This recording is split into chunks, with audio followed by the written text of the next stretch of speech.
შენი გადმოსახედიდან ტოპ 5 სპორტსმენი, რომელსაც ყველაზე მაგარი IQ აქვთ. ვაუ, ძალიან უცნაური კითხვა.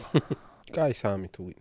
აი მესი მაგალითად ეხლა მესი სასაცილო ვიდეოები რო წერდება, ხო იცით? ანუ მესის ან ძალიან მაღალი IQ აქვს, ან ძალიან დაბალი. ანუ საშუალო ვერ იქნება. ანუ ძალიან მაღალი. ზედმეტად მაღალი. ხო, შეიძლება ეგეც იყოს, მაგრამ ანუ შეიძლება ცოტაც კონდეს და მაინც ეგეთი მაგარი იყოს. მე შეიძლება?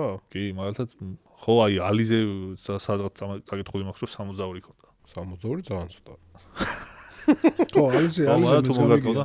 ალიზე მეც მოგარტყავდა. 62-ით იმ butterfly იმებს ვერ გააკეთებდა. მოძრაობებს. არ ვიცი ხო ეს ვინ თქვა.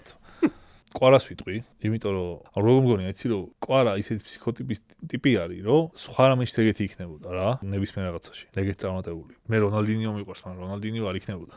რონალდინიო 2 წელი იქნებოდა, 2 წელი იქნებოდა. 2 წელი იქნებოდა. 2 წელი მაღალი IQ ქონდა მაგას. ანუ IQ-ს ეგეთ წარმატებას ნუ უკეთებ პარალელს.